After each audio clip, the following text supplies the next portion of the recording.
Good morning, everyone, and welcome to another session of reflections today. I really want you to talk to me on the screen. So please, today, just go ahead and let me hear what you have to say, because this is a very, very touchy topic that we are talking about. And yesterday we started with bitterness or bittersweet victory. So today I want us to look at sweet victory. Sweet victory.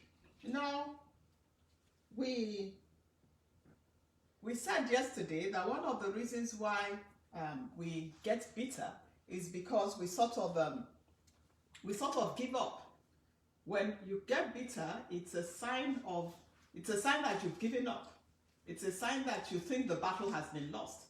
It's a sign that you feel helpless. But more importantly, it's a sign that you feel that you've lost the battle. And that's a horrible feeling. That's a feeling none of us should have to live with, because that's a feeling that God does not want us ever to live with. And that's why I gave you the story of someone that I know who had reason to be truly bitter against a parent who had left them when they were very young. But somewhere very late in their life, they found that parent, and instead of being bitter, they loved on the parents, they cared for the parents, they did everything that a child who had been lovingly raised would do for a parent. They did it for that parent, even though that parent had practically, we would use the word abandoned them. So it's your choice what you want to do. But again, why bitterness is so dangerous is because it's so toxic. Nothing good grows out of a soil that is toxic. It may look beautiful, it may look good, but if the soil is toxic, whatever is growing out of it, no matter how beautiful or good or attractive it looks, if you eat it, it's poisonous. And that's one of the reasons why many people today are sick, many of us, simply because we look at the food in the store, it looks beautiful, it looks good, the apples are glossy and shiny, there's no scratch on them, nothing on them. We pick out those ones, but they are toxic. They are not natural. Because anything that is natural will have a couple bruises on it. Your life, if it's going to be a natural life and not a fake life, will have some bruises and bumps when it's natural, when it's real. Jesus had scars on his body. Jesus had wounds on his body. Jesus had thorns on his head, bumps and bruises. But he's still the King of Kings, the Lord of Lords. Bittersweet victory. You are in for sweet victory, believe me. Because the bumps and the bruises in your life in no way disturbs the life of victory that God has designed for you. That's what makes the victory so sweet. Victory is overcoming. And the greater the mountain, when you climb a hill, you are celebrating yourself. When you climb Mount Everest, the world is celebrating you. So the greater the bump, the greater the bruise, the greater the victory, the sweeter the victory when it comes. So I said that what makes bitterness so horrible is the fact that it is proof that you have given up hope. And oftentimes, it's not just that we have given up hope, it's also when you dig deep into bitterness. So anyone who is bitter is usually angry with God. They may be saying the wrong things. You may be saying the right things, I beg your pardon. You may be lifting up your hands in worship. You may be praying. You may be reading the Bible. You may be joining when they are worshiping God. You may be serving in church. You may be giving. You may be that strong sister, that strong brother. But when there is bitterness inside of you, it's usually deep down, you will find that there's also a little anger towards God. Because bitterness is saying, Lord, you can help me, but you don't want to help me. You are not helping me. Bitterness is saying, nothing good is going to happen to me. Bitterness is saying, I'm just going to live with this for the rest of my life. God is not going to do anything about it. That's what makes bitterness dangerous. If you turn your Bible to Psalm 89 verse 14, Psalm 89 verse 14, before I go into that, I'm still talking about why bitterness is dangerous. Go to Hebrews 12:15.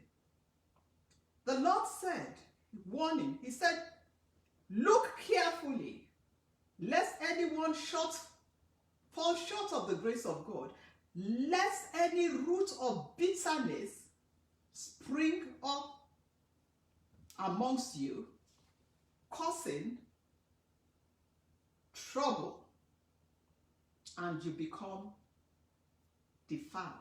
So bitterness defiles. It's a spring. When something springs, it comes on you. You don't even know that it's there. It just suddenly comes. So you want to be careful about that root of bitterness. When there's a root of bitterness, it's toxic. It's coming out. The fruit may look good. The fruit may look, everything on the outside may be looking good. But if that root is a bitter root, then that fruit will be a bitter fruit. Just give me a minute. I want to quickly look at something. It just came to my mind right now.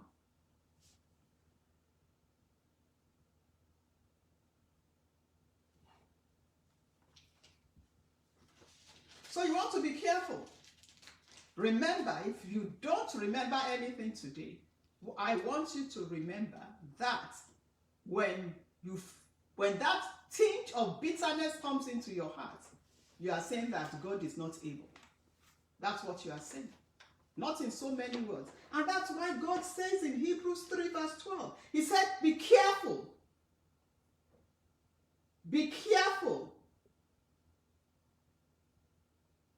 Lest you give way to an evil heart of unbelief. He says an evil heart of unbelief. Out of the heart, out of the belly, flows the issues of life. An evil heart of unbelief is a bitter heart. It's a heart that says, God has given up on me. God is not going to help. I'm still going to serve him. I'm going to do all the things that I need to do. And when you say that, you go to the very foundation of who God is. Because in Psalm 89 verse 14, it says, righteousness and justice are the foundation of his throne. When you are bitter, it means you are angry with God. You are angry with whoever or whatever situation you are in, or cost what you think you are in, but you are also at the back of your mind angry with God. You try to subdue it.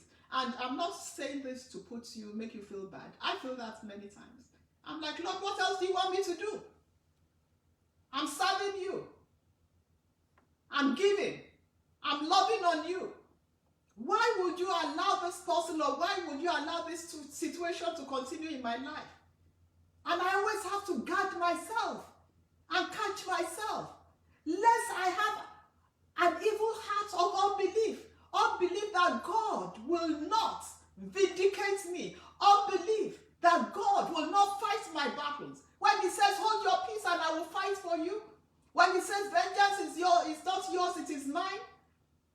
And when there's bitterness in your heart of bitterness in my mind, we are saying that righteousness and justice are not the foundation of his throne. Because if we believe that righteousness and justice are the foundation of his throne, then we will know beyond the shadow of a doubt that God will come through.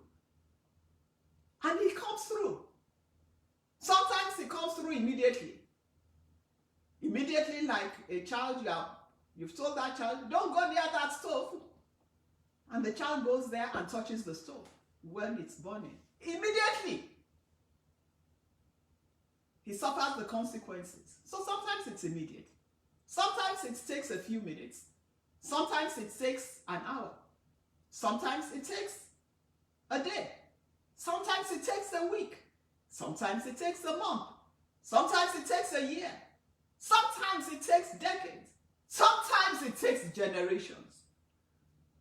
But I want you to know that there are things that take generations, but when it is something personal to you that affects you, God will ensure that in your lifetime, if you remain faithful, he says, here you will receive 100-fold. And in the world to come, eternal life. Because justice, righteousness are the foundation of his throne. And if justice is the foundation of his throne, it means that he will vindicate you. Be careful. Don't allow an evil heart of unbelief. Don't allow the root of bitterness to spring up in you. Because, believe me, victory is coming. And it's going to be sweet, sweet victory. Be encouraged. Just watch and see God work it out. At a level and at a dimension that you could never have asked for or imagined. God bless you. Good morning. It's Fumi Obilano. Reflections.